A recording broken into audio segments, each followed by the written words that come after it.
Let's see the difference between append and extend function. Append function is used to add single value in a list. वो भी सिर्फ आप last में add कर सकते हो. अगर आपके पास एक गिवन लिस्ट है ए जिसकी वैल्यू है 1 2 3 4, ए आप लिस्ट का नाम यहाँ पर मेंशन करेंगे. After that append function bracket के अंदर जो भी वैल्यू आप लिस्ट में ऐड करना चाहते हैं वो आप लिखेंगे. प्रिंट ए करेंगे when you will execute this code, तो आप देखेंगे 1 2 3 4 5 आ गया. 5 आपके लास्ट में लिस्ट के ऐड हो रहा है. अगर हम एक्सटेंड की बात करें तो एक्सटेंड फंक्शन को एग्जीक्यूट आप डिफरेंट मेथड से कर सकते हो.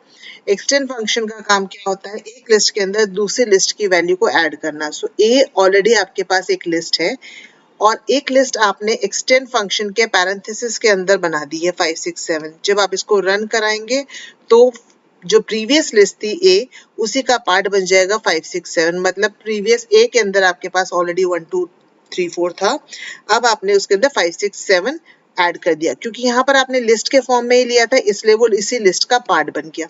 But if you will put, एक तो सेकेंड ऑप्शन ये है कि अगर आपने ब्रैकेट एक और लगा दिया यहाँ पर ए की वैल्यू आपने एक लिस्ट ले ली, बी ए का आपने एक लिस्ट ले लिया. अब आपने एक्सटेंड फंक्शन के अंदर बी लिखा है लेकिन बी आपने स्क्वायर ब्रैकेट के अंदर लिखा है. जब आप स्क्वायर ब्रैकेट को, बी ऑलरेडी एक लिस्ट है उसको फिर से आपने एक लिस्ट में डाला है, तो इसका मतलब ये है कि ये नेस्टेड लिस्ट बन जाएगा.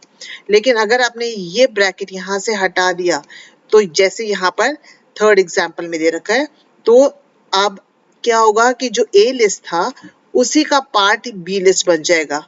मीन्स नेस्टेड लिस्ट नहीं बनेगा, जो 5 6 7 है वो ए का ही पार्ट बन जाएगा.